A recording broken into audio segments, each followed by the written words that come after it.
Struggling with your next term paper on energy politics?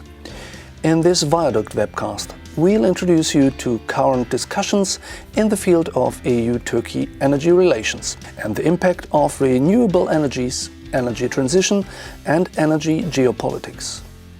For this reason, we interviewed two energy experts from VIADUCT's network. Enjoy watching. Hello, my name is Johannes Pollack. I'm the rector of Webster Vienna Private University and at the same time professor of international relations here at the Institute, at the Department for International Relations.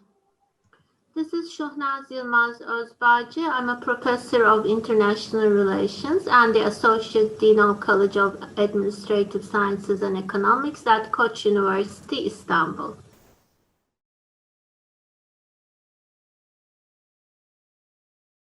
For a couple of years now, research concentrated on Turkey as a potential transit country, or also in the eyes of the Turkish colleagues as a potential energy hub. Now, it seems to be very clear in 2020 that Turkey has no chance whatsoever to become really an energy hub. And secondly, it also loses importance as an energy transition country. Security of supply is still at the heart of these discussions, like the Southern Gas Corridor, and more recently, within that context, TANAP and Turkstream have been receiving a lot of attention. But beyond the more traditional discussions related to security of supply, more recently now, discussions related to the increasing share of LNG, further integration with European electricity networks, Turkey's recently more advanced position concerning the renewables have been integrated. Nuclear energy, nuclear safety and radiation protection is another issue.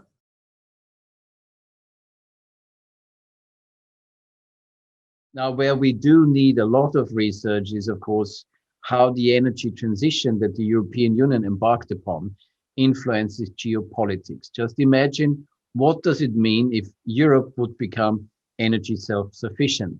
It's a long way until we are there. But in the end, this would truly influence our relationship to Russia. It would influence our relationship very much to the United States. And it is a kind of game changer also for the projection of foreign policy power. Because if you no longer have to, let's say, think about dependencies and no longer about interdependencies because you're independent, that usually triggers a different kind of foreign policy. So this field, I think, is one of the most important future fields. I believe while in the past we have been focusing more on the pipelines issues, diversification, supply security related issues. I believe in the future also sustainability and sustainable development components of the discussion will be more pronounced as well. And within that discussion, as I mentioned before, advancements in renewables in power generation and energy efficiency issues will be particularly critical. And in terms of the regional dynamics, of course, Eastern Mediterranean developments will be on the spotlight as well. The energy transition itself, which makes us import, us as the European Union, makes us import less gas, of course, has an impact. Think about Russia. Russia getting most of its money from its revenues in fossil fuels. It is a kind of petrostate. What happens if this source of income is no longer there for Russia? What kind of instability does it mean for Russia? Think about United Arab Emirates. Think about Saudi Arabia, who are currently investing very much into, for instance, hydrogen, investing into alternative power sources.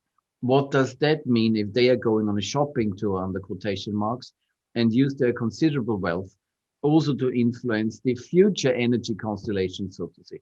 What role does that give them then in geopolitics? Same for the United States. Everyone knows the United States have become have changed from an energy importer to an energy exporter or exporter. What does that mean? What does it also mean internally for the United States, not only in terms of environmental law and environmental conditions, think about the fracking problem and so on and so forth, but what also does it mean for the export of LNG, liquefied natural gas? We Europeans have built an enormous amount of LNG ports, so where we can land the LNG coming in, transform it from its gas state into a liquid state again, or from the liquid state into a gas state again, and then distribute it around Europe. Problem only is we have built enormous facilities, enormous potential, but we hardly ever use it. Are those sunk investments? Are those costs we can never get in again? Last example, if I'm allowed to do so, think about the Ukraine. The Ukraine makes a lot of money out of transit fees from Russian gas to the European Union. Actually, a lot of that landed around the corner here from Vienna. What happens if this source of income is no longer there? Can Europe use the natural conditions in Western Ukraine for gas storage, for instance? What are the findings in the Black Sea Turkey announced mean for geopolitics, and so on and so forth? So the nexus between geopolitics and energy transition is highly interesting, I think, and we need to devote much more thought on that. Some other areas for further research include the discussion about narratives and discourse, because there has been evolving narratives and discourse about energy and Turkey's role, ranging all the way from an energy bridge to an energy corridor to an energy hub. There have been some very interesting studies on this aspect already, but I think it's a field that deserves even more attention, and we can, young scholars could build on that pioneering path. Also, I believe COVID-19 developments had a drastic impact on the energy sector, and their implications would be something really interesting to examine, particularly in terms of their impact on large-scale energy projects. Finally, another area is to examine the public opinion related to energy security and climate change and sustainability related issues.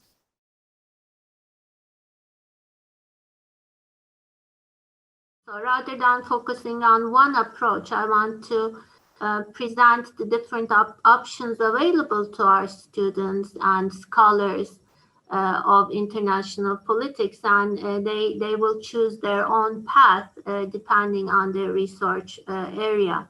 Different approaches has been to concentrate on the economic and market dynamics, the geopolitical dimension, and theoreticians based more on a realist background, focused more on the conflictual dimension of energy politics and energy resources, highlighting issues related to rivalry. This area has been relatively neglected by neoliberal institutionalists, and I think in the future, the collaborative and the cooperative aspects of energy could also be highlighted more.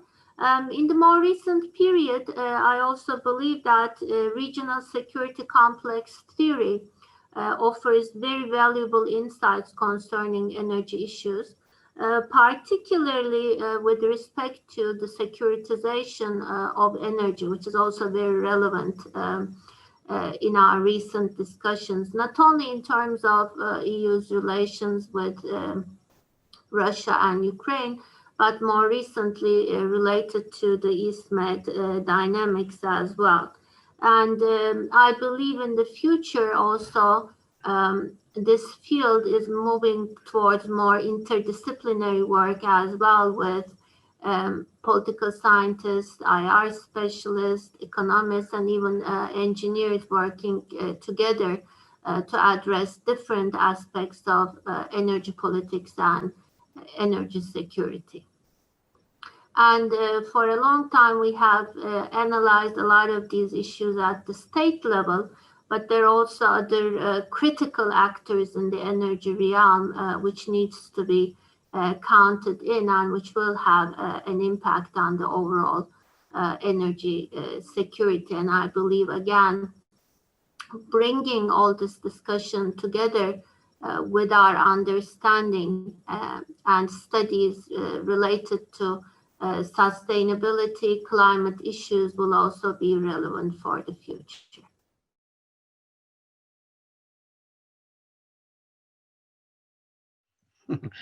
A good one, but if it would be a paper on energy, I would very much like to see work upon this field of energy transition and geopolitics. This, of course, would be a topic that looks very much into the future, which means we are in the field of scenario building, less so of social science, but more informed scenario building. That would be very interesting. On the other hand, there are much wider topics. What happens, for instance, if Australia enters the LNG market? What happens to all the LNG that is around and that is currently delivered to Japan and Asian markets? Think about the Indian subcontinent, also a huge market. How does this change dynamics? Yeah. And another term paper that I would love to read is about the price development at the European hubs, price development of gas. I myself am not that much interested in oil because gas is just more important, I think, for the European energy production. So what's the price development? How big is the downswing currently due to the economic crisis and COVID, of course? But we already saw that before the COVID crisis, meaning that the price of gas was falling at incredibly low margins or almost no margin for producers. So looking at this price development and its influence on the development of new sources, think about Turkey's announcement of big findings in the Black Sea. What does it mean? At which point has a company the right to say, guys, I mean, there is enough gas, but we simply can't bring it online, so to say, because it's too expensive to explore it. We have this problem also in Norway. There's enough gas in the North Sea, but it's currently it's in fields, so to say, which require a very specific, relatively high price that it pays off to actually tap into those fields. That, on the other hand, gives other states the advantage where you, if you allow me to say that figuratively, stick your finger in the ground and gas comes out. And it's pretty much the case in Russia. And with the climate change, more and more areas are more easy accessible. So Russia can basically undermine every price development that we would see from other fields. What does this mean? How did this develop? Also in comparison, piped gas and LNG gas. Those are the studies, those are the papers I would like to see because I would love to read them, that I don't have to write them myself. I would recommend them to read particularly the future policy papers related to energy, because they address, I select some of them, both the theoretical and also the policy dimensions pertaining to energy. It has been a collaborative effort by European and Turkish scholars. So I think this will enable them to have a solid background before they venture into future research.